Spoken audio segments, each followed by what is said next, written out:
वागीषाद्य सुमनसः सर्वार्थनाम उपक्रमे यन्नत्वा कृतकृत्यस्यो तन्नमामि गजाननम् दोर्भिर्युक्ता चतुर्भिस्फटिकमणिमयीं अक्षमालां दधाना हस्तेनैकेन पद्मं सितमभिचषुकं पुस्तकं चापरेण भासा कुन्देन्दुशङ्खस्फटिकमणिनिभा भासमाना समाना सा मे वाग्देवतेयमुनिवसतु वदने सर्वदा सुप्रसन्ना कूजन्तं राम रामेति मधुरं मधुराक्षरम् आरुह्य कविताशाखां वन्दे वाल्मीकिकोकिलम् आपदामपहर्तारं दातारं सर्वसम्पदां लोकाभिरामं श्रीरामं भूयो भूयो नमाम्यहम् यत्र यत्र रघुनाथकीर्तनं तत्र तत्र कृतमस्तकाञ्जलिं बाष्पवारि परिपूर्णलोचनं मारुतिं नमत राक्षसान्तकम् असाध्यसाधकस्वामिन् असाध्यं तव किं वद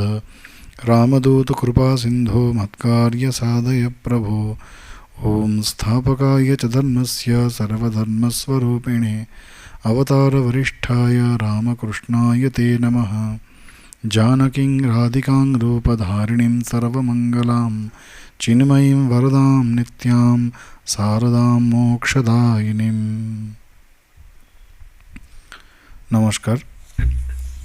श्री रामेर अनुध्यान वाल्मीकि रामायण कथार आज 97तम पाठ ও আলোচনা। আমরা আগের দিন যেই জায়গাটি আমরা পাঠ করছিলাম, আলোচনা করছিলাম, সেটি হচ্ছে অযোধ্যা কাণ্ডের একেবারে শেষ দিকে 115তম সর্গ অবধি আমরা আলোচনা করেছি।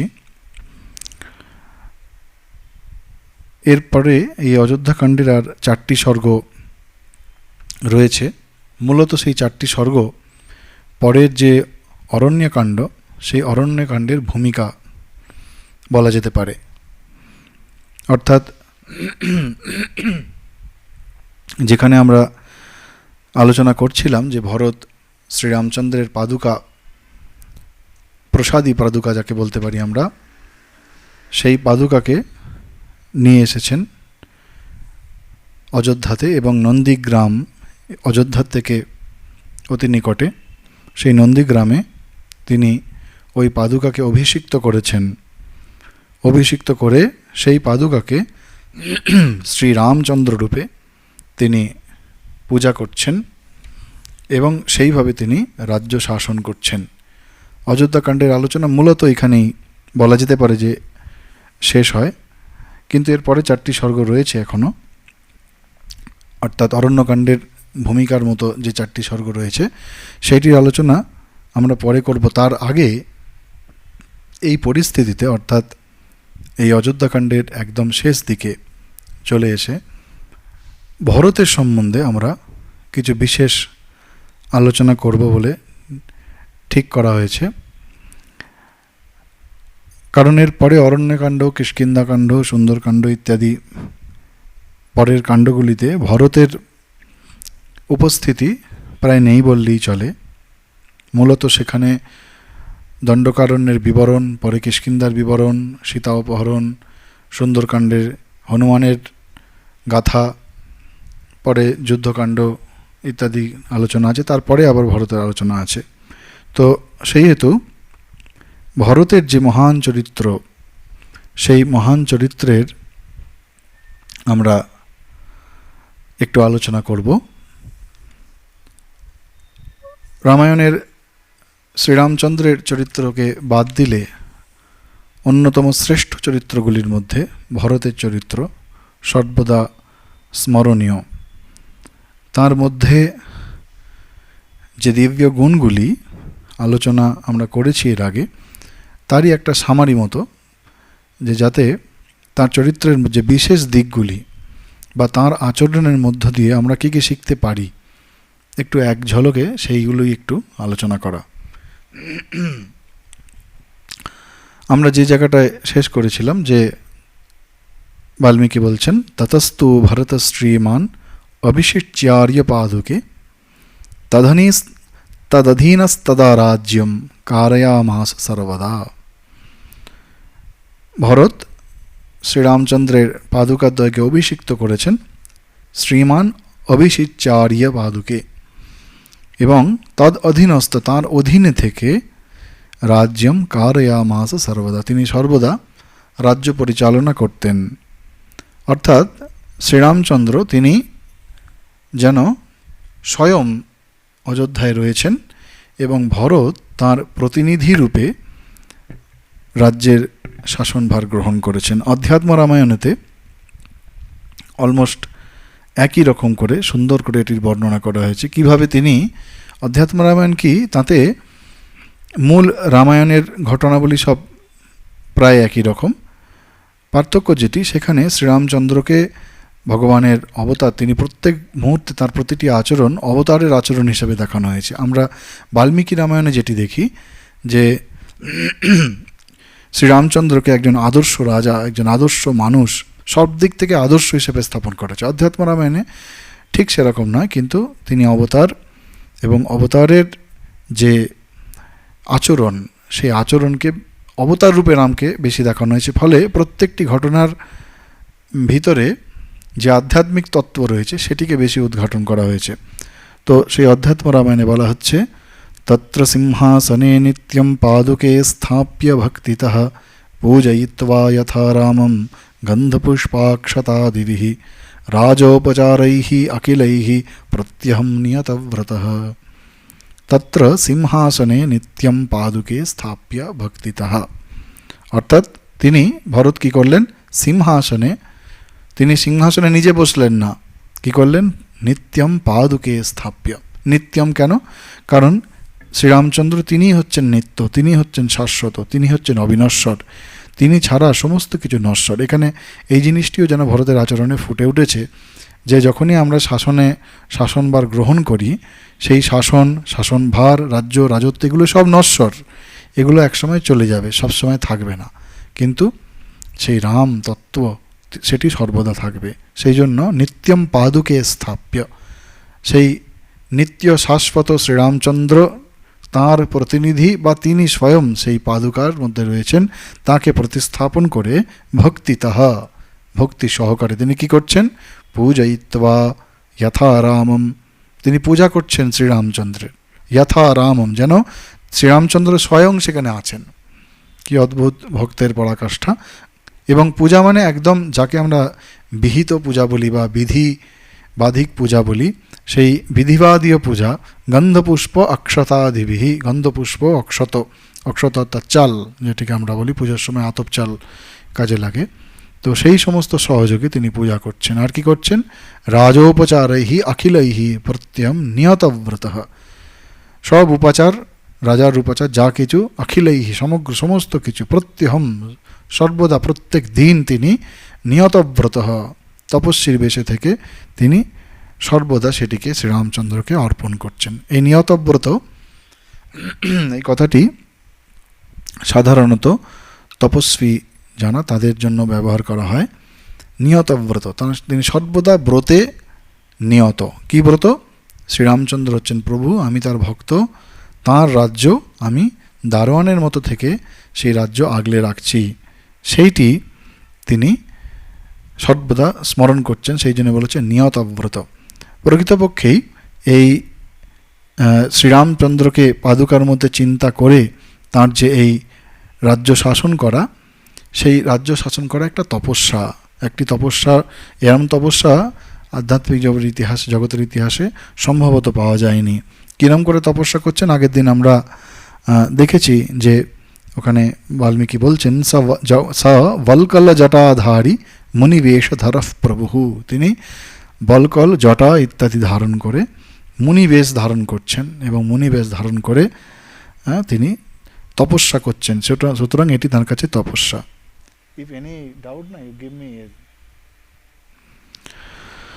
তিনি তপস্যা করছেন, আর এই কঠিন তপস্যা রাজবেশ ছেড়ে দিয়েছেন। অধ্যাত্ম রামায়ণতে বলছে, ফলমূলাসনো দান্ত জটাবল্কলধারকঃ অধস্যায়ী ব্রহ্মচারী, বলছেন তিনি ফলমূল খেয়ে নিয়েছেন, ফলমূল খেয়ে থাকছেন শুধুমাত্র, অন্য কিছু রাজভোগ যেটিকে বলি আমরা রসগোল্লাকে রাজভোগ বলা হয়। রাজভোগ মানে রাজার যেটি ভোগ বা রাজার জন্য নির্মিত যেটি ভোগ সেটি হচ্ছে রাজভোগ। তো সেই রাজভোগ সমস্ত তিনি ত্যাগ করেছেন, করে শুধু ফলমূল খাচ্ছেন আর জটাবল্কল পড়ে রয়েছেন। জটাবল্কল ধারকা অধস্যায়ী, তিনি মেঝেতে শুচ্ছেন অর্থাৎ ভূমিতে শয়ন করছেন। তিনি যেহেতু শ্রীরামচন্দ্র তিনিও ভূমিতে শয়ন করছেন, ভরত রাজ পালঙ্ক যে সেসব ছেড়ে দিয়ে ভূমিতে শয়ন করছেন। কোনো কোনো জায়গায় আমরা পাই, কথা প্রসঙ্গে উৎস বলতে পারবো না, কিন্তু কোনো কোনো জায়গায় পাওয়া যায় যে যেহেতু শ্রীরামচন্দ্র তিনি নিজেও ভূমিতে শয়ন যাচ্ছেন, ভরত সেই ভূমি থেকে 2 হাত নিচে নাকি শয়ন যেতেন, এরকম আমরা লোকমুখে শুনি। এই ভরতের হচ্ছে ভক্তির পরাকাষ্ঠা। এখন এখানে একটি জিনিস লক্ষণীয়, সেটি শ্রীরামচন্দ্র তিনি বনবাসে গেছেন, তাকে বনবাস দেওয়া হয়েছে, তিনি সেটিকে গ্রহণ করেছেন, করে এক কথায় তিনি সমস্ত ছেড়ে চলে এসেছেন, গভীর জঙ্গলের মধ্যে রয়েছেন এবং সেখানে থেকে এই তপস্বী জীবনের সমস্ত কিছু তিনি পালন করছেন। তাই এই জঙ্গলের মধ্যে থেকে, বনবাসের মধ্যে থেকে, সেখানে কিছুই নেই, গভীর অরণ্য, এবং আমরা এরপরে দেখব যে চিত্রকূট থেকেও তিনি দণ্ডকারণ্যের গভীর অরণ্যে তিনি প্রবেশ করছেন। কারণ এই চিত্রকূটে তার পরিবারের লোকেরা আসছেন, কেউ না কেউ কখনো কখনো আসছেন, সেইটিকে উপেক্ষা করার জন্য, তাদেরকে যাতে তার তপস্যা জীবনে কোনো বাধা না হয় সেই জন্য তিনি চিত্রকূট ছেড়ে দণ্ডকারণ্যে চলে যাচ্ছেন। সুতরাং সেই দণ্ডকারণ্যের মধ্যে গভীর জঙ্গলে থেকে তপস্যা করা যতটা না কঠিন, ভরতের ক্ষেত্রে এই রাজ মহলের থেকে যদিও তিনি বেরিয়ে নন্দীগ্রামে চলে গেছেন, কিন্তু রাজার ভোগ্য সমস্ত কিছু উপভোগ্য বস্তু সদা সর্বদা তাঁর সামনে হাজির, সেইগুলি চোখের সামনে আছে। সেই উপভোগ্য বস্তুগুলি সামনে থাকা সত্ত্বেও স্বেচ্ছায়, তাকে কেউ বলেননি তপস্যা করতে, তাকে কেউ বলেননি যে আপনাকে জটাবল্কল ধারণ করতে হবে, ভূমিতে শয়ন যেতে হবে, কিন্তু স্বেচ্ছায় তিনি গ্রহণ করেছেন। গ্রহণ করে এই তপস্যা ওই জঙ্গলের তপস্যা করার থেকেও কিন্তু কঠিন। শ্রীরামচন্দ্রের তপস্যাকে ছোট করা হচ্ছে না, কিন্তু সাধারণভাবে যদি আমরা দেখি, যখন আমাদের সামনে পরিস্থিতি তপস্যার অনুকূল, সেই সময় তপস্যা করা যতটা না কঠিন, তপস্যা মানেই কঠিন, কিন্তু তপস্যা যতটা না কঠিন, যখন আমাদের সামনে সমস্ত প্রতিকূল অবস্থা রয়েছে, সেই সময় তপস্যা করাটা আরও বেশি কঠিন। সুতরাং এটি সাধারণ মানুষের কম্য নয়। ভরত তিনি একজন অসামান্য ব্যক্তি, সেই জন্যই তিনি করতে পারছেন। তাই তপস্যার গভীরতার দিকে বা তপস্যার কঠোরতার দিকে, গভীরতা বলবো না, তপস্যার কঠোরতার দিকে ভরত যেন শ্রীরামচন্দ্রকেও ছাড়িয়ে গেছেন। ভরত 2 বার এই রাজ্য পেয়েছেন। একবার কৈকেয়ীর কাছ থেকে পেয়েছেন, দশরথ কৈকেয়ীর মাধ্যমে দিয়েছেন, আর একবার শ্রীরামচন্দ্র এই পাদুকা দেওয়ার আগে তাকে বলেছেন রাজ্য গ্রহণ করতে। কিন্তু দুটি ক্ষেত্রেই ভরত কিন্তু প্রত্যাখ্যান করেছেন।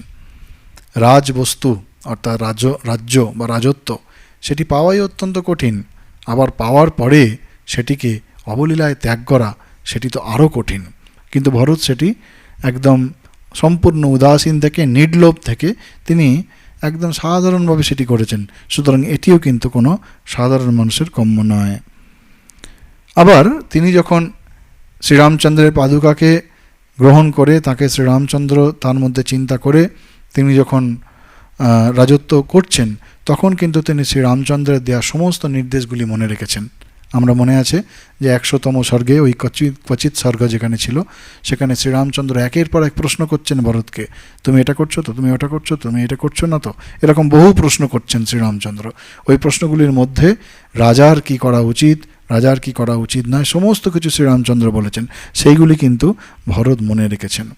সেইগুলিকে সব মনে রেখে আবার একদিকে তপস্যার সমস্ত নিয়ম পালন করে তার পক্ষে এই যে রাজ্য চালানো, এটা অলৌকিক।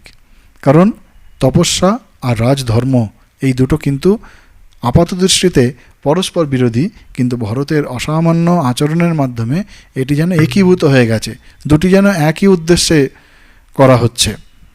প্রকৃতপক্ষে বার্তা এটি আমরা পাই এই ঘটনা থেকে, যে শাসন করা মানে শুধুমাত্র ভোগ করা বা উপভোগ করা নয়। শাসন করা মানে তপস্যার ভাব নিয়ে শাসন করা। আমরা অনেক কষ্ট করে যখন কোনো পদ পাই, ক্ষমতা পাই, সেই ক্ষমতার দম্ভে যদি আমরা নৃত্য করতে থাকি, তাহলে আবার সময়ের ফেরেতে একসময় সেই ক্ষমতা থেকে ক্ষমতা আমাদেরকে হারাতে হবে, ক্ষমতা আমাদের ছেড়ে দিতে হবে, পদ আমাদের ছেড়ে দিতে হবে। কিন্তু ভরত তিনি মানে না চাইতেও পেয়েছেন। আমরা যখন না চাইতে কিছু পেয়ে যাই আমরা খুব তাড়াতাড়ি বিগড়ে যাই, কিন্তু ভরত তিনি না চাইতেও রাজ্য পেয়েছেন, তা সত্ত্বেও তিনি কিন্তু তপস্যার ভাব নিয়েই সেই রাজ্য তিনি পরিচালনা করছেন, যেটি একটি অলৌকিক ঘটনা। আর কি, এই পাদুকার মধ্যে তিনি শ্রীরামচন্দ্রকে সর্বদা ভজনা করছেন এবং সেই শ্রীরামচন্দ্রকে আবার তিনি প্রজাদের মধ্যে, সাধারণ মানুষের মধ্যে তিনি দর্শন করছেন, করে তাদের যে রাজা হিসাবে তাঁর যে প্রজাদের প্রতি কর্তব্য, সেই সমস্ত কর্তব্য তিনি পালন করছেন। সুতরাং শাসক হয়ে তিতিক্ষা বা তপস্যার পথ ছেড়ে দিয়ে শুধুমাত্র শাসকের যে পদমর্যাদা, সেই পদমর্যাদাকে উপভোগ করা বা ভোগ করা, এটি যে উচিত নয়, ভরতের জীবন দিয়ে, ভরতের আচরণ দিয়ে আমরা সেটি বুঝতে পারি। অনেক কষ্টে আমরা পদ পাই, আবার পেয়ে আমাদের জীবনের উদ্দেশ্য ভুলে যাই এবং পরে আমরা দুঃখ পাই। কিন্তু ভরত তিনি মুহূর্তের মধ্যে একবারের জন্য তিনি চিন্তা করেননি যে এ রাজ্য তাঁর, এ রাজ্য তাঁর নয়, এ রাজ্য শ্রীরামচন্দ্রের। সেই জন্য তিনি কি করছেন, বাল্মীকি বলছেন, তদা হিয়ৎ কার্যমুপৈতি কিঞ্চিত উপায়নম চোপহৃতম মহার্হম সপাদুকাভ্যম প্রথমম নিবেদ্য চকার পশ্চাৎ ভরতো যথাবত। অপূর্ব শ্লোক একটি। বলছেন তদা হি যৎ কার্যমুপৈতি কিঞ্চিত উপায়নম চোপহৃতম মহার্হম।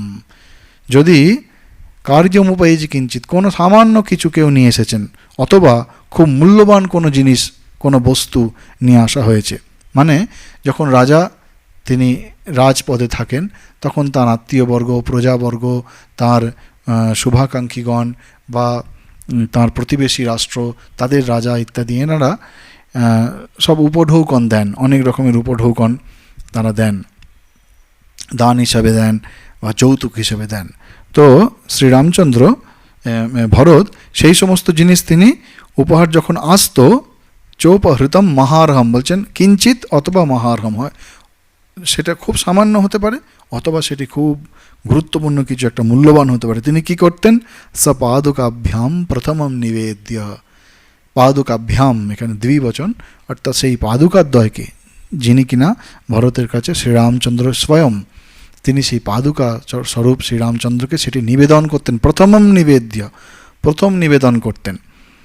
আমাদের সঙ্ঘে এই প্রথাটি চালু রয়েছে যে যে কোনো আশ্রমে বা যে কোনো আমাদের যে সমস্ত সেন্টার রয়েছে বেলুড় মঠ সমেত, সেখানে কোনো বাগানে কোনো নূতন ফল বা জমির প্রথম ফসল, এগুলি সর্বপ্রথম শ্রীরামকৃষ্ণদেবকে নিবেদন করা হয়, তারপর সেটি সর্বসাধারণের ব্যবহার করার জন্য দেওয়া হয়। সেই প্রথমম নিবেদ্য কেন দেওয়া হয় না, যেটি প্রথম সর্বোৎকৃষ্ট সেইটি ভগবানকে নিবেদন করে। ইভেন এমনকি বাইরেও এই প্রথা রয়েছে, যে কোনো গৃহস্থের বাড়িতে যদি কোনো বৃক্ষে নতুন ফল হয় বা শস্য কিছু হয়, বিশেষ করে ফল হলে সেই প্রথম ফলটিকে খুব সযত্নে রেখে দেওয়া হয়, সেটিকে কখনো খড় ইত্যাদি দিয়ে বেঁধে রেখে দেওয়া হয়, এটি ভগবানের জন্যে। সেটি যখন পরিপক্ক হয় তখন সেটি ভগবানকে নিবেদন করা হয়। তো এই প্রথমম নিবেদ্য কেন করা হয়, আমাদের এই সব কারণ রয়েছে, আমাদের অতীতে এইসব ঘটনা এই ভরতের মতো মহাপুরুষরা ঘটিয়েছেন, সেই জন্যই আমরা এগুলি অনুসরণ করি। তো সপাদুকাভ্যম প্রথমম নিবেদ্য চকার পশ্চাৎ ভরত যথাবত। তারপরে তিনি সেই বস্তুটির যথাযোগ্য ব্যবস্থা করতেন। এমন নয় যে ভগবানকে দেখিয়ে দিয়ে না এবার এটা আমার, এই রকম নয়। সেই ঠাকুরের কথাই আছে যে দাঁত গেছে বলি বন্ধ, যে এক সময় খুব বলি টলি হতো, তারপর সেই যজমান যিনি তিনি বুড়ো হয়ে গেছেন, আর খেতে পারেন না, দাঁত নেই, সেই জন্য বলি বন্ধ হয়ে গেছে, না সেরকম নয়। ভগবানকে দেওয়া মানে ভগবানকে দেওয়ার পরে সেইটি আবার যথাযথ তাকে, সেটা যে জন্য এসেছে, যে ব্যক্তির জন্য বা যে কার্যের জন্য এসছে, সেই কার্যের জন্য তাকে যথাযথ ব্যবহার করা। ঠিক এইরকমই একটি শ্লোক অধ্যাত্ম রামায়ণতে বলা হচ্ছে, রাজকার্যানি সর্বাণি यावन्ति পৃথিবীতলে তানি পাদুকয়ঃ সম্যং নিবেদয়তি রাঘবঃ।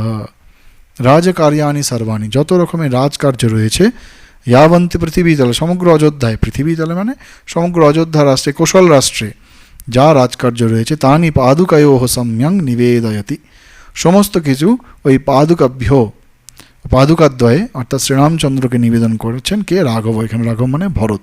তিনি নিজে সমস্ত কিছু শ্রীরামচন্দ্রকে নিবেদন করছেন। এটি ভক্তিযোগের মূল কথা।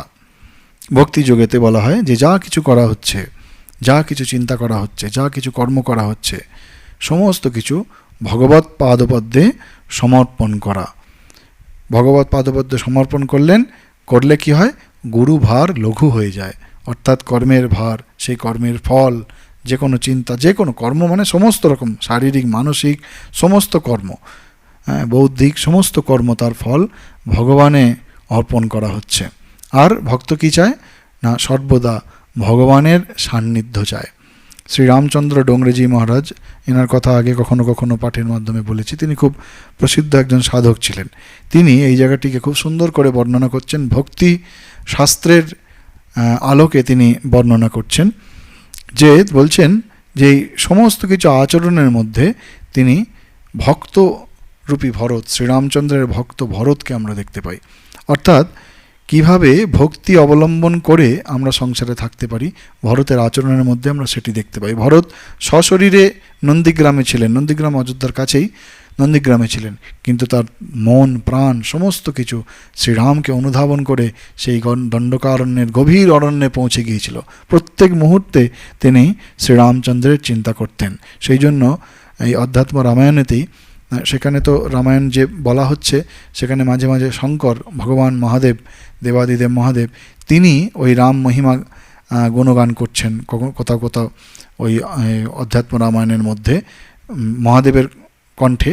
তো সেইখানে ভরতের প্রসঙ্গে ভগবান শঙ্কর তিনি বলছেন মাতা পার্বতীকে, স্থিত রামার্পিত মনাহ সাক্ষাৎ ব্রহ্মমুনির যথা।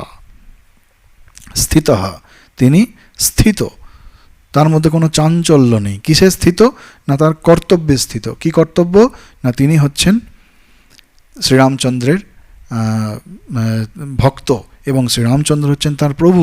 এ রাজ্য তার নিজের নয়, শ্রীরামচন্দ্রের রাজ্য, সেই ভার তিনি গ্রহণ করছেন। এই বুদ্ধিতে তিনি সর্বদা স্থিত।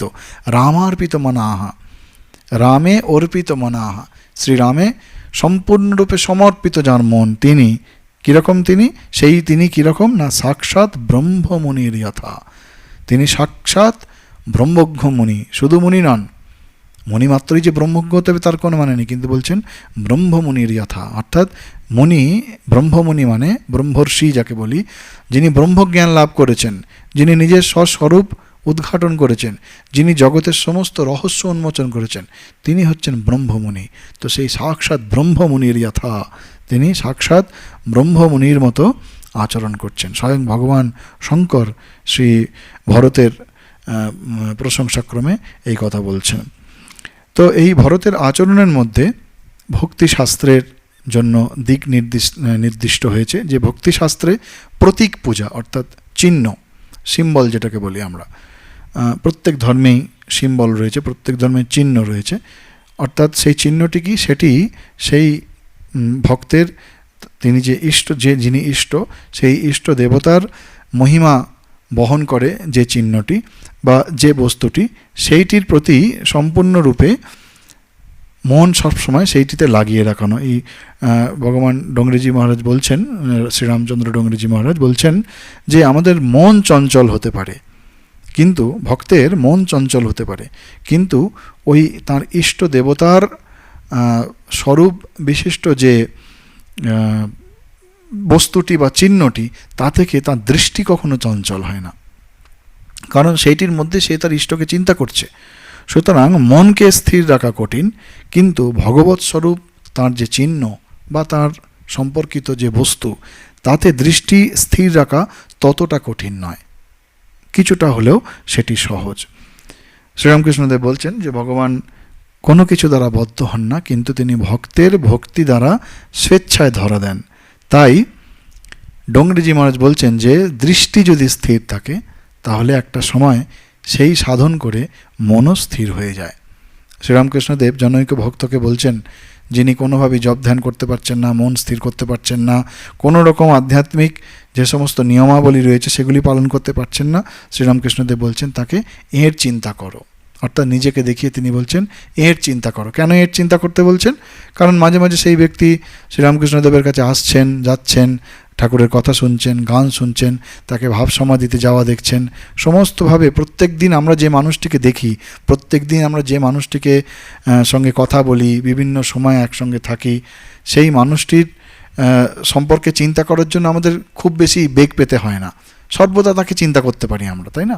ঠিক সেই রকম শ্রীরামকৃষ্ণদেব বলছেন যে এর চিন্তা করো, অর্থাৎ তুমি এর চিন্তা করলে তাহলেই তোমার যথেষ্ট হয়ে যাবে। ইনিকে না, তিনি অবতার, অবতারের চিন্তা করলে তার ভগবান লাভ অত্যন্ত সহজ হয়ে যাবে। সেই জন্যে মনকে যদি স্থির রাখা যায়, মনকে যদি স্থির করতে হয় তাহলে দৃষ্টি স্থির করতে হবে। ভরত সেটি করছেন, তিনি শ্রীরাম পাদুকার মধ্যে সর্বদা রামের চিন্তা করছেন, এবং চিন্তা করতে করতে কি হচ্ছেন, সেই এতে অধ্যাত্ম রামায়ণেতে, রামচরিতমানসে বিভিন্ন জায়গাতে বলা হচ্ছে, সেই পাদুকার মধ্যেও শ্রীরামচন্দ্র আবির্ভূত হচ্ছেন, আবির্ভূত হয়ে ভরতকে দর্শন দিচ্ছেন। ভরত একদম পরিষ্কারভাবে একদম সাদা চোখে শ্রীরামচন্দ্রের দর্শন হচ্ছে। তখন তিনি সমস্ত কষ্ট ক্ষণিকের জন্য ভুলে যাচ্ছেন এবং ভুলে গিয়ে শ্রীরাম নামে, শ্রীরাম চিন্তায় আত্মহারা হয়ে যাচ্ছেন। ভগবান শ্রীকৃষ্ণ গীতামুখে বলেছেন যে ইয়ে যথামান প্রপদ্যন্তে তাম তথৈব ভজাম্যহম, অর্থাৎ যে যেখানে যেভাবে আমার চিন্তা করেন, আমার স্বরূপ ধ্যান করেন, আমি তাকে সেইভাবে অনুগ্রহিত করি, আমি তাকে সেইভাবে পুরস্কৃত করি। তো এখানে ভরত, তিনি শ্রীরামচন্দ্রের চিন্তায় এতটাই বিহবল যে শ্রীরামচন্দ্র মাঝে মাঝে সেই রাম পাদুকার মধ্যে আবির্ভূত হয়ে তাকে দর্শন দিচ্ছেন। প্রকৃতপক্ষে যে দেবতার রূপ, ঈশ্বরের রূপ এবং তার নাম, দুটি জিনিস আছে, নাম ও রূপ। নাম দ্বারা সবসময় রূপকে নামিয়ে নিয়ে আসা যায়, সেই জন্যই নামের মহিমা। অর্থাৎ রূপ সর্বদা নামের অধীন। নাম যদি ঠিক করে করা হয় তাহলে তিনি সেই রূপ নিয়ে আমাদের সামনে আবির্ভূত হবেন। আমরা যদি ঠিক ঠিক করে নাম করি, ওই জন্য শ্রীরামকৃষ্ণদেব বারবার বলছেন কলিতে নাম মাহাত্ম্য, কলিতে নারদীয় ভক্তি, বারবার বলছে। নাম করা মানে কি? নাম করা মানে নামিয়ে নিয়ে আসা। তাঁর চিন্তা করলে, তাঁর নাম করলে তিনি স্বয়ং এসে আমাদের সামনে নিজেকে ধরা দেবেন। সেই জন্য ভরত, তিনি সেই নাম মাহাত্ম্যের দ্বারা শ্রীরামচন্দ্রকে যেন নামিয়ে নিয়ে আসছেন, শ্রীরামচন্দ্র তাঁর সামনে আবির্ভূত হচ্ছেন। যেমন আমরা শ্রীমদ্ ভাগবতে গোপীদের দেখি যে গোপীরা সর্বসময় সর্বক্ষণ শ্রীকৃষ্ণ চিন্তায় এত মগ্ন হয়ে রয়েছেন যে তারা নিজেদের সত্তা পর্যন্ত ভুলে যাচ্ছেন। তারা শুধুমাত্র সব কিছুর মধ্যে শ্রীকৃষ্ণকে দর্শন করছেন সর্বসময়। একটি খুব সুন্দর হিন্দি ভজন রয়েছে, নাম জপন কিউ ছোড় দিয়া, যে নাম জপন কেন ছেড়ে দিলে? নাম জপ ছেড়ে দিলে সব চলে যাবে। তো এইটি ভক্তিশাস্ত্রের আলোকে ভরতের যে আচরণ, এটি একটি দিক। আরও কয়েকটি দিক আছে, একটি একটি করে আমরা সেগুলি আলোচনা করব। কারণ ভরতের চরিত্র আমাদের যত বেশি আমরা আলোচনা করতে পারবো তত শ্রীরামের অনুধ্যান করতেও আমাদের সুবিধা হবে। আরেকটি দিক কি না, সমগ্র রামায়ণে তিনটি রাজত্বের কথা বলা হয়েছে। একটি হচ্ছে অযোধ্যা, একটি হচ্ছে কিষ্কিন্ধা, আর একটি হচ্ছে লঙ্কা। তিনটি রাজত্ব। এই তিনটি রাজত্বের কয়েকটি মিল আছে। কীরকম মিল আছে না, প্রত্যেক ক্ষেত্রেই কারণ বিভিন্ন হলেও প্রত্যেক ক্ষেত্রেই ক্ষমতা হস্তান্তরিত হয়েছে। প্রত্যেক ক্ষেত্রে, প্রত্যেকটা রাজত্বেই ক্ষমতার হস্তান্তর হয়েছে, এবং প্রত্যেকটি রাজত্বেই ক্ষমতার হস্তান্তরের সময় জ্যেষ্ঠ ভ্রাতা তিনি ক্ষমতা হারিয়েছেন এবং কনিষ্ঠ ভ্রাতা তিনি ক্ষমতা পেয়েছেন। অযোধ্যার কথা যদি ভাবি, শ্রীরামচন্দ্রের রাজা হওয়ার কথা ছিল, তো কৈকেয়ীর জন্য ভরত রাজত্ব পেলেন 14 বছরের জন্য, কিন্তু পেলেন। আবার কিষ্কিন্ধার কথা যদি আমরা মনে করি, বালি তিনি রাজা ছিলেন, সেই বালিকে বধ করলেন শ্রীরামচন্দ্রই, কিন্তু সুগ্রীব রাজত্ব পেলেন, কনিষ্ঠ ভ্রাতা। এবং লঙ্কা, সেখানে রাবণ হচ্ছে জ্যেষ্ঠ ভ্রাতা, তার মৃত্যুর পরে সেই ক্ষমতা হস্তান্তরিত হচ্ছে বিভীষণের উপর, বিভীষণ রাজা হচ্ছেন। সুতরাং কারণগুলি আলাদা। কিষ্কিন্ধা এবং লঙ্কার ক্ষেত্রে কারণটার মধ্যে কিছুটা মিল আছে দুজনের কারণের মধ্যে, কারণ এই সুগ্রীব বা বিভীষণ দুজনেরই রাজা হবার বা রাজত্ব পাবার ইচ্ছা ছিল, তাই কিছুটা মিল রয়েছে। ভরতের ক্ষেত্রে সেটি কিন্তু নেই। সুগ্রীব বা রাবণের বিভীষণ দুটো ক্ষেত্রেই তারা তাদের শুধু ইচ্ছা ছিল না, সেই ইচ্ছাকে কার্যে পরিণত করার জন্য তারা সংঘর্ষ করেছেন এবং সেই সংঘর্ষে তাদের জ্যেষ্ঠ ভ্রাতার প্রাণত্যাগ করেছেন। তারপরেই তারা সেই রাজ্যের রাজত্ব তারা পেয়েছেন। কিন্তু ভরতের ক্ষেত্রে পুরো মানে দৃষ্টিভঙ্গিটাই উল্টো হয়ে যাচ্ছে, যে তিনি রাজত্ব পেয়েছেন অথচ তিনি শ্রীরামচন্দ্রকে একেবারে অবলীলায় সেই রাজত্ব ফিরিয়ে দিতে চাইছেন। শ্রীরামচন্দ্র রাজি হলে হয়তো কি হতো সেটা বলা যায় না, কিন্তু ভরত ফিরিয়ে দিচ্ছেন এবং দুজনের মধ্যে যুক্তি হচ্ছে। যেখানে কিষ্কিন্ধা বা লঙ্কার ক্ষেত্রে কে রাজত্ব নেবে সেই নিয়ে সংঘর্ষ হচ্ছে, আর এখানে রামচন্দ্র এবং ভরতের মধ্যে যুক্তিতর্কে লড়াই হচ্ছে। কিসের জন্য? না কে রাজত্ব নেবে না সেইটার সপক্ষে যুক্তি দিচ্ছে দুজনেই। রামচন্দ্র যুক্তি দিচ্ছেন, ভরতও যুক্তি দিচ্ছেন। রামচন্দ্র বলছে এই কারণে আমার রাজত্ব নেওয়া উচিত নয়, আমি সত্য রক্ষা করব। ভরত বলছে না আমি কনিষ্ঠ, আমি নেবো না, কোনোদিন কনিষ্ঠ রাজা হয়নি। তো দুজনেই যুক্তি দেখাচ্ছে রাজ্য না নেওয়ার জন্য। কেউ মজা করে বলেন যে যেমন মাঠে ফুটবল খেলা হয় ঠিক সেই রকম যেন অযোধ্যার রাজা কে হবে একে অপরকে যুক্তি দেখাচ্ছে। এই একবার রাজত্ব এই দিকে যাচ্ছে, একবার এদিকে যাচ্ছে, একবার এদিকে একবার এদিকে, এইরকম চলছে যেন। অর্থাৎ দুজনেরই যুক্তি অত্যন্ত অকাট্য যুক্তি দেখাচ্ছেন, কিন্তু দুজনেই নিতে চাইছেন না। সুতরাং এই যে ব্যবহার এটি সাধারণ মানুষের দ্বারা সম্ভব নয়। আমরা শ্রীরামচন্দ্রকে মর্যাদা পুরুষোত্তম বলি, তো সেই মর্যাদা পুরুষোত্তম শ্রীরামচন্দ্র তিনি যেন শুধু রামরূপে নয় ভরত রূপেও সেই মর্যাদা তিনি দেখাচ্ছেন। ভরত রূপেও রামরূপে তিনি যা যা আচরণ করছেন, যে পরিস্থিতির মধ্য দিয়ে যাচ্ছেন, আমরা একটা শিক্ষা পাই যে এই পরিস্থিতির মধ্যে পড়লে কি রামচন্দ্র কিরাম ব্যবহার করেছেন, তার জীবন কিরাম ছিল। কিন্তু ভরতের মতো এমন একটা পরিস্থিতি যেখানে সব কিছু অনুকূল, কিন্তু তবুও তিনি স্বেচ্ছায় তপস্যার ভার গ্রহণ করে নিচ্ছেন। সুতরাং বার্তাটা কি? আমাদের জীবনে অনুকূল বা প্রতিকূল যে কোনো অবস্থায় আসুক না কেন, তপস্যার রাস্তা আমাদের ছাড়া উচিত নয়। জীবনটা ভোগ করার জন্য নয়, জীবনটা উপভোগ করার জন্য নয়। শ্রীরামকৃষ্ণদেব বলছেন মনুষ্য জীবনের উদ্দেশ্য ঈশ্বর লাভ, ঈশ্বরকে ভালোবাসা, ভগবান লাভ, এগুলি তিনি বারবার কথামৃততে বলছেন।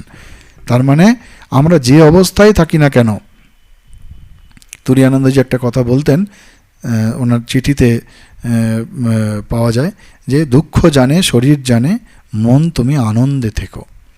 অর্থাৎ দুঃখ বা যে কোনো পরিস্থিতি আসুক না কেন, মনের মধ্যে যেন আনন্দ থাকে। আনন্দটা কিসের? ভগবত আনন্দ। আরেকটা কোনো গানে আছে যে যে কোনো অবস্থায় তুমি রাখো না যেন, কখনো যেন তোমাকে না ভুলি। তো কখনো যেন তোমাকে না ভুলি, এটিও একটি কোনো গানের মধ্যে রয়েছে। সুতরাং সর্বাবস্থায় ভগবানের স্মরণ মনন করা, ভগবানকে সর্বদা স্মরণ মনন করা, এইটি হচ্ছে আমাদের উদ্দেশ্য এবং সেটিই আমাদের তপস্যা।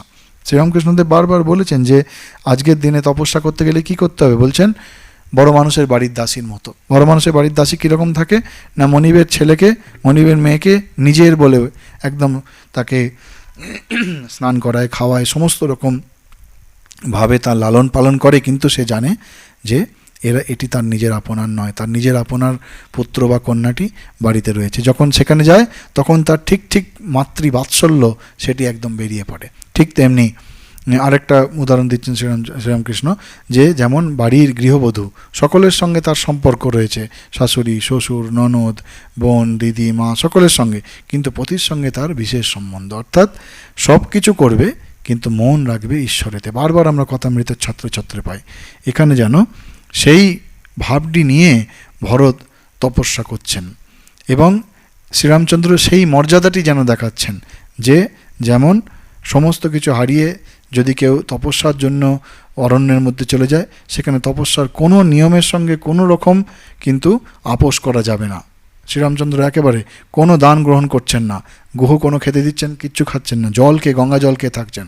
আমরা একটা হিসাব দিয়েছিলাম যে প্রথম 4-5 দিন না 7 দিন শুদ্ধ গঙ্গা জল খেয়েছিলেন শ্রীরামচন্দ্র, কিচ্ছু গ্রহণ করেননি। সেটি যেমন করছেন তেমনি তিনিই তো ভরত, সেই ভগবানই তো রাম রূপে, ভরত রূপে, লক্ষ্মণ, শত্রুঘ্ন রূপে এসেছেন। ভরত রূপে তিনি আবার দেখাচ্ছেন যে পরিস্থিতি যদি অনুকূলও হয়, যদি তোমার সামনে রাজভোগও দেওয়া থাকে, তোমার সামনে সমস্ত রকম ভোগ্য বস্তু থাকে, সেই ভোগ্য বস্তুর মধ্যে থেকেও কিভাবে তপস্যা করা যায় সেটি ভরতের জীবনে আমরা দেখতে পাই।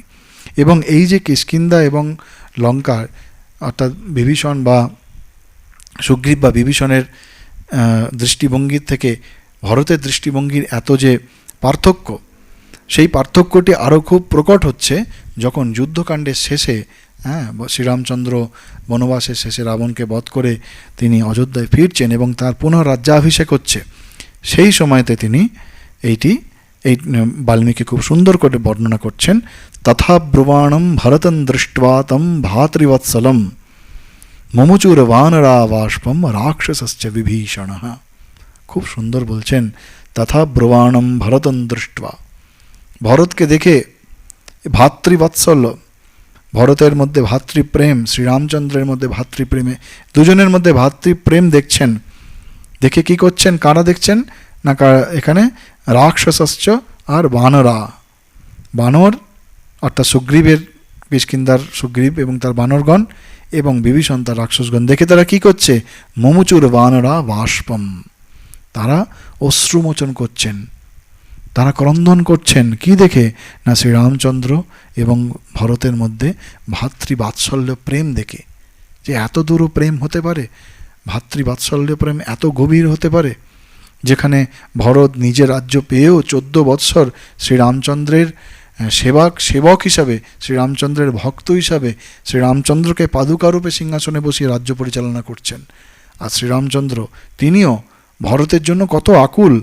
যখন যুদ্ধের শেষ হয়ে যাবে, আমরা যুদ্ধকাণ্ডের পরে দেখব যে যুদ্ধ যখন শেষ হয়ে যাচ্ছে, বিভীষণ বলছেন, প্রভু আপনি 2-1 দিন অন্তত লঙ্কায় থাকুন, থেকে দেখুন এখানকার আপনার উপস্থিতিতে লঙ্কার মানুষের হোক, লঙ্কার মানুষ আপনার মহিমা দেখুক। কিন্তু শ্রীরামচন্দ্র বলছেন, না, 14 বৎসর আজ শেষ হচ্ছে, একটা দিন যদি দেরি হয়ে যায়, ভরত কিন্তু বলেছে তিনি অগ্নিতে প্রবেশ করবেন। সুতরাং ভরতের প্রতি তাঁর শ্রীরামচন্দ্রের প্রেম, শ্রীরামচন্দ্রের প্রতি ভরতের প্রেম, এই প্রেম দেখে, এই ভালোবাসা দেখে, এই বাৎসল্য প্রেম দেখে এই বানর এবং রাক্ষস এরা দুজনেই, সকলে, সুগ্রীব এবং বিভীষণ সহ সকলে এরা অশ্রুমোচন করছেন।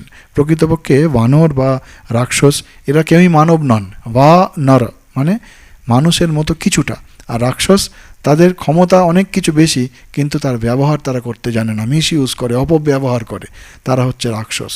সুতরাং তারা মানুষচেতার জীব, মানুষের মতো তাদের মস্তিষ্ক অত বিকশিত হয়নি, মস্তিষ্কের বিকাশ, বুদ্ধির বিকাশ, চিন্তার বিকাশ হয়নি, কিন্তু তবুও এই বাৎসল্য প্রেম দেখে তারা পর্যন্ত ক্রন্দন করছেন, তারা পর্যন্ত অশ্রুপাত করছেন। কি অদ্ভুত যে এই রাম এবং ভরতের যে বাৎসল্য প্রেম, সেটি মনুষ্যতর প্রাণীকেও পর্যন্ত কাঁদিয়ে দিচ্ছে। এই হচ্ছে ভরত এবং রাম, এই যে আমরা বলি মর্যাদা পুরুষোত্তম, সেই মর্যাদা পুরুষোত্তম শুধুমাত্র শ্রীরামচন্দ্রের মধ্যে নয়, রামায়ণের প্রতিটি চরিত্র, ভরত লক্ষ্মণ শত্রুঘ্ন সীতা হনুমৎ সমেত রাম নামে আমরা বলি, এবং তার সঙ্গে বিভীষণ, সুগ্রীব, এরাও সব রামের ভক্ত, এরা কেউ ছোট নন।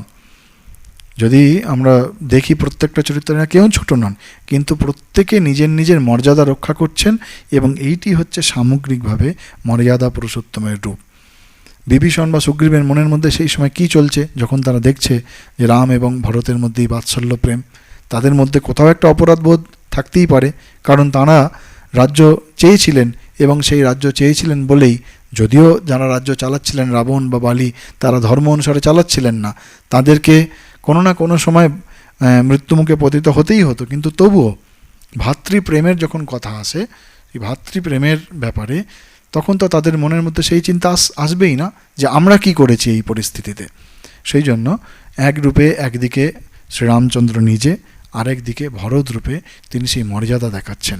ভরতের চরিত্রের আরও অনেকগুলি দিক রয়েছে, আমরা পরবর্তী ক্লাসেও আরেকটা ভরতের সম্বন্ধে আরেকটু আলোচনা করে তারপরে আমরা অযোধ্যাকাণ্ডের একদম শেষের 4টি সর্গ সেগুলি নিয়ে আলোচনা করব। কারণ ভরতের চরিত্র শ্রীমদ্ রামায়ণে শ্রীরামের পরে অন্যতম শ্রেষ্ঠ চরিত্র, আমরা অনেক কিছু শিখতে পারি, আরও বেশ কয়েকটি দিক আছে। এর পরের দিন আমরা সেই দিকগুলো আলোচনা করে তারপর অরণ্যকাণ্ডর যে ভূমিকা স্বরূপ অযোধ্যাকাণ্ডের শেষ 4টি সর্গ, কিছু ইম্পর্টেন্ট জিনিস আছে, গুরুত্বপূর্ণ ঘটনা আছে, অনুসূয়ার সঙ্গে সীতা এবং অনুসূয়া সংলাপ, খুব সুন্দর সংলাপ, সেগুলি আমরা পরের দিনে আলোচনা করব। আজকে এই অবধি। ওম শান্তি শান্তি শান্তি। হরি ওম তৎসৎ। শ্রীরামকৃষ্ণার্পণমস্তু।